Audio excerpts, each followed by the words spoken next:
So Lubna Najjar is a scholar, practitioner, entrepreneur, and a global brand strategist who has spent 15 years transforming the landscape of American fashion and commerce. As the founder of Ilmoda Brands, she has served as the architect behind the growth of over 150 fashion and consumer labels, turning bold concepts into market-ready realities. But Lubna's influence extends far beyond. She is a dedicated researcher and educator, currently pursuing her doctorate of business administration with a focus on ethical leadership and strategic innovation. She is also the co-author of the university textbook, The Power of Branding in Fashion 2000 and Beyond, a definitive guide used to train the next generation of industry leaders. She's also the board president of the Miami Business Council and former board president of an organization I founded, the Columbus Fashion Council. She has consistently championed sustainability and economic empowerment. Please welcome to the stage a leader who defines where creativity meets commerce and where theory meets practice. Thank you so much. Thank you all so much for joining us today and for that wonderful introduction. I am honored to be serving on the board and to bring you this platform collectively with our board of directors and our executive director, April Sobral. I have the pleasure of introducing our special guest speaker and member of our organization today, Matt Marcotte. Matt is an executive coach and founder of M2 Collaborative with more than 34 years of experience. He was negative years of age when he started the company, building high-performing teams and cultures, having held prestigious senior roles, including COO of Bergdorf Goodman, EVP of Global Direct to Consumer at Tory Burch, Managing Director of Retail in North America at Apple, and Global Head of Industry Advisors at Salesforce. No big deal. And he's also a #1 selling author of Built on Belief, which we will talk about today, where he shares his insights on leadership, growth, and building organizations that perform at the highest level. Let's give it up for Matt Marcotte. Thank you so much for joining us. Use as a pillow. Yes. Thank you all for joining us today. We're so excited to chat with Matt today. One of the things that really excited me about bringing Matt to our conversation wasn't just your experience, but the authenticity behind your leadership style and the way that you have led so many C-suite leaders throughout your career. So I'd love for you to share with our audience and with me personally on just where this all started for you. What's the foundation of your belief system behind the style of leadership? Yeah, I was lucky to work for some incredible brands. You heard some of them, and for some incredible leaders. So I think being part of an organization where there's that leadership being modeled is great. I also have worked for organizations and for leaders where you're like, I actually never want to do that again. So you learn sometimes more from the bad leaders than you do from the good leaders. But the bottom line is I've had a lot of exposure to organizations and brands that had human capital as the #1 driver for success. And so for me, the roles that I've had, I've always led teams. And what I learned very early on, so for example, I could have teams that were 50 people. At Apple, I had teams of 25,000 people that actually reported up through me. And when you're trying to scale brands, when you're trying to create customer experiences that are really consistent and transformational, you don't do that by yourself. And so you learn that leadership is really a team sport. And I think so many leaders that I saw had this command and control kind of methodology that they had all the answers and they would do kind of the ivory tower conversation and then push it down to the organization, and you get compliance with that. People who do what they're supposed to do because someone told them to do it. If everyone's ever heard of the checklist mentality, retailers love checklists because it makes everyone in the leadership roles feel good when they go to a scheduled visit. I believe something different, which was you have to bring people along with you. You have to make them part of the equation, part of the conversation, co-creators in the strategy, because once people actually have skin in the game, they become committed because your beliefs and their beliefs align. And when people are committed, they go above and beyond without you being there. And so while compliance requires supervision, commitment actually creates partnership. And so for me, if you have huge organizations where you're scaling at Apple is 50 stores a year, We went from 10,000 employees to 25,000 in a year and a half. You have to think about how you bring people along, because if I'm the only one that actually believes something and everyone else is compliant, the brand is not going to survive. So I learned through trial and error and through seeing different things and trying different things, and then realization of your people are your biggest asset, and making sure that you have the right ones around you and that you give them what they need to succeed. That's wonderful. Thank you for sharing that. Talk to me a little bit about what some of those challenges were as you were growing in your own career, because you are leading so many amazing leaders in your career, and you have so much to share. You're leading by influence. And so what was some of that personal growth for you throughout your career? Yeah, I mean, I think honestly, when you start out, for me personally, I started out, and as I said earlier, you start to think, oh, the way that I'm successful, how people are going to value me is because I have all the answers. Right. Right, when you're young, you think that is, you have to know. Right. And I still see that with leaders today, that they feel like if they're in a room with a board, if they don't have every single answer, they're not valuable. Versus saying, I know someone who has the answer. I'm the orchestrator of the conductor of the orchestra. I'm not the person that plays every single instrument. I started out trying to play every single instrument, right? Because you're young and that's what you do. And and I learned very quickly that does not work. And so to kind of evolve was through some trial and error and some failures, and some things didn't work out the way that I wanted them to. I'm also a person with a very high control kind of aspect to my personality, so I want things to be the way I want them to be, or to be the way that the organization wants them to be. And you find very quickly that you can't do that, once again, on your own. So the evolution was to realize that the way that you are successful, the leader doesn't have to have all the answers. I have to create the framework and the environment and the conditions where all the answers come, and that they come from other people. And what I found as I learned, I'm sure we all have seen this too in our own lives, better answers. Because I do not know everything. In fact, I probably know very little relative to the people that work with me. So giving them the space and the ability to have voice and agency and a hand in creation, you get better solutions. And so our results get better. So you kind of realize that it works. Yeah, absolutely. Thank you for sharing that. So many of the leaders that we all work with, and maybe some of the C-suite leaders that we work with, and maybe middle management that we work with, there's always the tell you how to do things, finding the binder of, the onboarding binder, how to, the rules, the best practices rule book. Tell me your style of how to fix things that if they're not broken, but how to make them better, and what your style is to push through these sort of best practices ways that can scale a business forward. Does that make sense? Yeah, sure. I was having a conversation with a coaching client yesterday who's a president of a brand, and he's very frustrated right now because his divisions, and the divisions aren't all operating at the same kind of level. And we had this whole conversation about commitment versus compliance, and he's like, I would just take compliance right now. And so he wants just things to get done consistently. And so we had this whole conversation of, that's great for today, but what happens tomorrow? What happens when you take your foot off the gas? If you're not in that pace setter mode of, I'm always the one setting the goals, telling people what to do, the moment you stop, everyone reverts back to what they want to do or slows down, right? And so for me, there's like 3 things that I've always done, well, as I've kind of evolved over time, is I got super clear with everyone around me of what we're solving for. Because I find that a lot of people, a lot of companies solve for goals and objectives, not visions, missions, and purpose. Wow.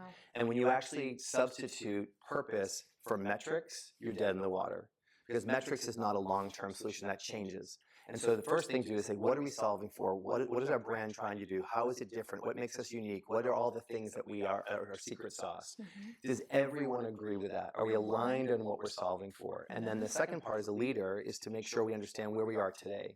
A realistic, authentic, humble, where are we good? Where are we bad? Where are we missing the mark? Where have we started? And so the distance between where you want to be and where you are, that's the work. And then the work is sequenced in a way that you create strategies with people. And so that's kind of how I always operate, is I get the people that need to be part of the process in the room together, and hopefully have diversity of opinion and style and talent and skill, because the more diverse opinions you get, the better the outcome, right? And then allow people to do that exercise around where do we want to go, where we're today, and then how are we going to get there? And how we're going to get there is who's doing what, and how are we actually coordinating those things. So like I said, once again, you are the person that is truly helping to orchestrate the strategy, not execute every single tactic yourself. It's really good to know. So how do you celebrate your wins? Or do you celebrate your wins? Absolutely. Yeah? I feel like a couple things. Storytelling is so important and Okay. so underutilized Okay. in business. And stories help to either reinforce behavior, celebrate success, highlight people, or actually help people understand what they shouldn't do. And because we're human, we're wired to actually hear narrative. So we actually remember, in fact, there's this whole research on you remember things 22 times more in a story form than in a data like spreadsheet form. So because we actually attach to meaning, not to facts. Anyways, so the idea of storytelling is super powerful to celebrate, right? That's one thing. And I think the other thing is you've got to align your incentives to what you want people to do. Okay. So there's a company called Project X, if you ever heard of them. They're actually part of Google, and they're the Moonshot Group. But they tackle huge, big ideas and challenges. And what they learned was they wanted people to fail fast, because the more you fail, the more you actually are likely to get to the right answer. And what they found is they actually had to change their incentive structure to reward failure. So you celebrate failure. So someone got a bonus because they failed. In most organizations, we say, do this, but we reward that. Okay. So for example, we talk about working as teams across organizations, right, at an enterprise level, especially if you're the head of something. We talk about working horizontally, but all of our incentives are vertical. They're vertical, they're by department, it's a win-lose conversation. So organizations have to, in order to celebrate, have to make sure that they are aligning what they celebrate with how they celebrate. Wow. It's such a visual, right? Horizontally versus vertically. Wow. Interesting. Now I'm thinking about all my client work. I'm like, who did I just talk to yesterday that I just gave bad advice to? I don't give bad advice. I'm going to call you next week. Oopsies. Who's in the room? Hold on. Any of my clients here? Nope. Hold on now. Couple more questions, and I'd love the audience to get engaged with us. So you've been inside some of the most admired brands. So without sharing proprietary information, what are some of the things that they've done wrong? Where do I start? Right, we've got some big brands in the room. If you maybe some of them are not your clients, but if you'd like to share some of that. I think a couple things. I think culture is one. Okay. I won't get super heavy into this right now, but culture is seen by a lot of companies as a nice to, not a need to, and culture is what fuels performance. And so you see startups, they're very culturally driven. The bigger companies get, the more professional management comes from the outside, the more you actually have kind of people who have different ways of thinking about the world, you start to see culture kind of die.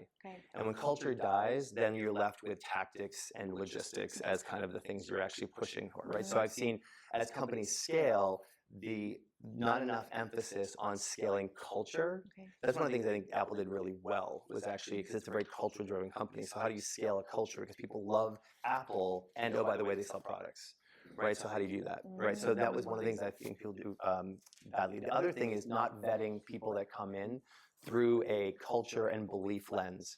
So I've seen this happen in a company that I was in, where the founder was there and had a very clear understanding of what she thought the business should be. Then she brought in other people who had more experience, because the business was growing exponentially, and they brought a lot of experience, but they also brought their baggage, their framework, their context. So they didn't vet do you believe the same thing that I believe as far as why we're here? And when you saw that happen, that didn't happen, you started to see, it felt like a war of the roses, because now all of a sudden it's like, I believe this, I believe that, and everyone underneath you gets caught in that confusion. And so I think those things, for lack of, just from a time perspective, are two of the biggest things that I think people don't understand is culture is the driver of performance and has to be scaled as much as you scale anything else. And you've got to make sure that anybody who works in an organization, internally or externally coming in, believes the same ultimate North Star that you do. Before my last question, you just prompted me on another thought. Founder-led brands versus, big corps. Do you work with a lot of founder-led brands? I do. And so what's the biggest difference with some of that misalignment you see? You kind of you teetered into that a little bit. Yeah. I think just very quickly, I think a lot, well, not a lot, well, yeah, a lot. The ones that I work with, the founders, it's their baby. And I get it, it's their baby, but they don't understand how to move out of that position of being the owner of everything. And so the idea to be able to translate their beliefs to other people and trust that others can actually do the job is really important. And I think part of that is because they don't vet for the right things when they bring people in and they get scarred and they actually want to back up, right? And so I think that translation of how do you hand off and also understand the role that you play versus others is really important, because I think most organizations want to move fast. So we spend a lot of time in execution and urgent matters. We don't spend a lot of time in strategy and important matters. And so I think for founders, it's hard to let go, and understanding what they need to be able to let go is an important part of that transition phase for them. I always have some of the brands we work with ask us for like the formula to doing that. Do you believe there is a formula? I believe there's a formula around how humans behave, right? So I'm a big one in the book. I talk about this idea of heart, head, hands, which is the idea of we feel first, then we think, then we act. But if you actually Google those 3 words, the results come back head, heart, hands, because it's a more accepted framework in corporate America. We like decks, we like metrics, we like board meetings, like all the things that are like easy to understand. But actually, the human brain is wired to feel first. In fact, it's that part of your brain moves faster than the part that thinks. So if you think about it, we feel something, then we make sense of what we feel, and then we actually do something. And so when you actually, there's a formula of how do you help, especially founders, with the emotional reality of giving up something or transitioning something. Where are they? What do they need to do? How do you get them to a place where they actually want to actually have an intellectual conversation versus just batting them over the head with, we need to actually grow, EBITDA has to be this, well, that's lovely, but this is my baby. So I do think there's a way humans move through change. And that's more of a formula. It's different for every person, obviously. Yeah. Thank you for sharing. Last question, and then I would love to open up to the audience. What do you want to be remembered for? Oh God, my sparkling wit. We're getting real deep. I mean, listen, the mantra of my company is called Unleashing Human Potential. Okay. And if I can be remembered for helping people find their way, their voice, their power, their agency, a place where they're happy, and that experience together is actually helping me get clear on that, that would be a huge thing to be remembered for. I love that. Thank you for sharing. Matt Marcotte, everybody. What an awesome speaker. I feel like we could go all day. I know. You're amazing. Thank you so much. Thank you. Any questions for Matt? Since we have a few more minutes with him before he has got to scoot out with a client call because he's Can you believe it? Yeah. Any questions from our amazing group here today? I do have a question. Yes, please. Do you find that, because you do work with these larger organizations, or even maybe with the founding company, that there is any shift with this younger generation coming in terms of how you want to build culture and how you're approaching it? Yes. And it's less about the size, although I do think the size, you see people who are more senior, who've been around longer at more senior positions, which is probably what you're asking. I think older generations have a harder time understanding how to lead younger generations. And not everyone, I'm painting with a very broad brush, but I think there's this feeling of, oh my God, what do they want? Well, you know what younger generations want? Purpose, meaning, co-creation, respect. Every generation wants that, but they're actually willing to say it. And so I think the idea of, what I see is that a lot of people who've been around for a long time want to actually try and solve new problems with old paradigms. And so helping them to understand that what they're asking for is they're not asking to run the asylum. They're asking for a seat at the table, or the biggest thing is, why are we doing this? And I think that's a general way. We should be telling people why. And I think when people understand why, they can get on board better. So I see a lot of that happening. Does that make sense to you? Do you see that? Do you see that too? Yeah. It's a great question. Thank you. Anybody else? Yes, in the back. Yeah, so I resonate with a lot of things you're saying. I'm a brand strategist myself. Oh. One thing that I realized is like business is pretty easy, people are hard. Yeah. Right? Yeah. So true. Intuitively we know what to do. But like you mentioned, we're dealing with people, right? We're dealing with human beings that come with their backgrounds, they come with their experience, they come with different ages and things like that.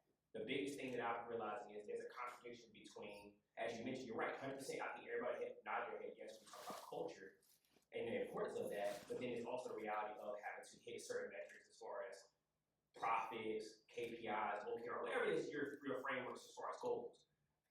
The riddle that I'm constantly trying to battle between is, maybe you have the answer, how do you quantify culture? Yeah. Right? Yep. Because it kind of, yes, intuitively we know the culture part, but like it kind of contradicts the culture of business, right? Business frameworks, what they teach in as far as business is that's metrics. Yeah. Right? So how do you quantify? Yeah. So I think what I would say is it's always important to speak the language of the people that have the power. So if I'm talking to a CFO who wants they speak certain languages, a lot of what you just said, then I need to be able to translate this idea of investment and culture into metrics, results. And so by the way, you can measure anything. Yeah. And I think what we see is a lot of people have very narrow definitions of what results mean.